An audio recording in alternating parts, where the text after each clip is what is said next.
Fire away. When you go to an event like this, do you have a speech you give, or what do you like to communicate?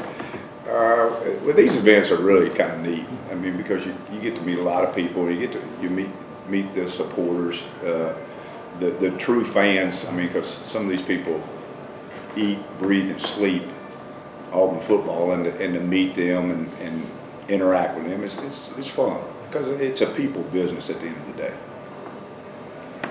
Closing with your defense's performance at the end of spring, Coach, obviously on A-Day, defense certainly had a better showing than the offense, in particular third down. Certain stats just really jumped out at people. How do you feel your defense performed? The focus was on the spring game, obviously. We get no points for winning the spring game. But what we wanted to try to accomplish in the spring, and you've heard us talk about this before, was relentless effort, pursuit to the ball, and to create a dominating attitude with just effort. Then we wanted to be better tacklers. Then we followed that with technique and then schematically what we were doing. But the primary thing was to make as much progress as we could on the effort end of it. And I think when you watch the video, you see a group of guys that really tried to play really, really hard. I thought we tackled in that setting relatively well. There were very, very few missed tackles. So that was encouraging. Obviously, we were very limited with the scheme, and then, of course, we as coaches sometimes get frustrated with certain things. But all in all, when you think that the true, what we would say is the first group defense played the first half, and then the second group moved over then and became the first group they became the first group. And the 3s and 4s got to play a good bit in the second half against the number one offense. And really, I think it was encouraging that we fought hard, we played hard, we tackled well, we had very few mental errors, and kept the spring game, the score relatively low. And we were effective on third down. Now, it was a very windy day, but we play outside in the SEC at every venue until you get to the last one. So I can't control that. That's what it is. But it was encouraging. I think we were 122, 123. That's pretty hard to do. How do you feel about those linebackers right now going into the summer? Well, I thought the group of Montavious, Trey, Darryl, and D. Davis, those guys really, they're instinctive guys. They're limited in experience with the exception of Trey, and he doesn't have a lot. I thought they did a nice job in terms of they played with really good instincts. They mastered their craft in terms of learning how to play without having mental errors. Of course, again, we didn't have very much in because we wanted them to play fast. But I thought they hit a stride, and we just got to keep improving. We got a long way to go and a short time to get there. Your two inside linebacker spots, do you look at them as basically interchangeable, and Trey stick at the pure middle, or will he move over, possibly come? It's all interchangeable now. I mean, you could see a game where one linebacker may be standing on the end of the line of scrimmage rushing the passer, and the next game he's playing linebacker, and because it's such a personnel matchup thing now, we've got to create different looks so we can get four-man rush without having to pressure all the time. And sometimes you have to move people around to, do that. And so we'll interchange them across the board, and even in a game, particularly the ones that are a little more advanced and a little more comfortable with doing that. They could play multiple positions in the same game because, snap count in college football has gone way up, and it's a fast-paced deal. It's more like basketball than huddle-up football. And so, you got to be careful because if you start getting the pitch count too high on a guy in a fast-paced offense, fatigue can set in, and now you're playing with 10.5 men. How's Carlton Davis doing after missing that spring game? Carlton really had a good spring. I mean, his skill set is high level, and he improved daily. He probably, if it had been a game, could have played, but it was, not something that, no sense in having to do surgery on a finger just because of a spring game. Were you able to see enough of Paul James, kind of get a feel for how ready he is to help? Limited because he was, he missed early part of spring, so there's just a small part of it that he got to do everything. You can see he's a big, strong, powerful guy that has a knack for rushing the passer. But that having been said, we still got a lot of snaps, to get to working we need to get in. Marlon Davidson stepping up, being able to take over some of that role. How impressed were you with him throughout the spring and his improvement? Well, I think the big thing with Marlon is there was no doubt, and we've seen it year in and year out in the SEC for years and years and years. You will have freshmen sometimes that come in that are physically ready to play. You will have some that are mentally ready to play. But the thing that usually gets them is emotionally, can they handle all the things? He's so emotionally mature. If he makes a mistake, it doesn't frustrate him. He plays the next play physically he's there. So it's really more getting the mental part down and knowing what he's supposed to do, when he's supposed to do, and he did a good job with that. Again, I keep the theme of this talk right now, it seems to be, is got a long way to go. Where does he kind of stand in that battle with him and Byron for that starting spot on the? Well, you've heard me say before, we need 18 plus starters. I think if we played tomorrow, he would certainly get playing time. But there's a lot of battles to take place, and that's what we want to create. We want to create competition on the field to make the guy that you're playing with on your team better. If they can have some internal positional competition, it makes us better. And so they've got a good competition, a good healthy competition going on there. Byron had some struggles last season. So much expected of him, obviously, is on paper as a #1 recruit. How was he this spring and going into the summer?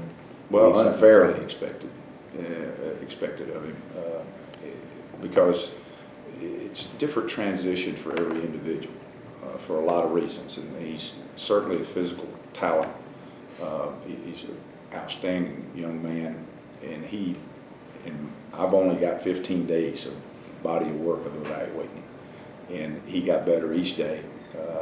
And those things we asked him to do, to play hard and tackle, those type things, then master his craft with his technique, he improved. You say unfairly, Kevin, and fans will have a hard time grasping this with Byron in particular about the expectations of a freshman. It's understood that defensive line in particular is very tough in the SEC, but there are freshmen who nevertheless are on the all-conference team as freshmen. A Terry Beckner, who was recruited here at Missouri, stands out. A C.C. Jefferson stands out. Why is it that some of those key for us? Yeah, where I was. Exactly. So how is it that some of those guys, and you've had one, because everybody's different. Yeah. Everybody handles every situation different. It's as different as a parent. You have a child, I have a child, he has a child. We all raise them different. How is he? You talk about emotional maturity with Marlon Davidson. How is Byron after a year of being in the system, you think, and being around? I don't know. I wasn't here with him last year. So you got to coach him though. I don't know where he came in. What I saw, he had already, I assume, adjusted to college life pretty well. It appeared to me that he had. So, I think he's on track to be a productive player. On the inside of the defensive line with Devereaux and Dontavius. Dontavius obviously was more of a starter last year, but we hear a lot about Devereaux and what he brings to the table. Do you view them basically as interchangeable with Mon and a 3-man, 4-man, 5-man group then? Well, I don't know that you have to say it's 3-man, 4-man rotation. I think the biggest thing is, do you trust them to play? And, obviously, all three of those guys you mentioned, they can be out there at any point in time, and it's not going to affect any of us. I don't think anybody's going to say on the headset, what's he doing out there? How does that help you, going into a year and knowing you've got that type of rotation? It helps in a big way. Depth is key, because it goes back to that, when you can get 18 to 20 starters and create a rotation and a competition at a position, it makes us better. And to say you got 3, I'd really like to have 4. Do you foresee that Derek Brown could join that mix? If I know it's a freshman, I know it's early and you're not on campus yet, but could he be in that mix of top player out of Georgia in this heralded season? Well, he, from everything we know, yes, he could be. Now, how he adapts to college football remains to be seen. I think based on what we know, it'll be fine, but you never know. When you got out of your first spring at LSU and then your first spring at Auburn, any similarities there and what you expected and the progress at both stops? Well, yeah, probably the biggest thing is that the familiarity with what they had done before. So the ability to kind of commingle, if you will, and make the transition easier for the player rather than just come in and say, this is what we do, here's the playbook, learn it, let's go. Knew enough about both people that I replaced. There's commonality there to be able to say, you know what, we call this green, the previous staff called it orange. I'll learn orange and let those 53 guys, not have to learn something new. That was pretty much the same. There was a lot of transition things that were very easy because they were just like.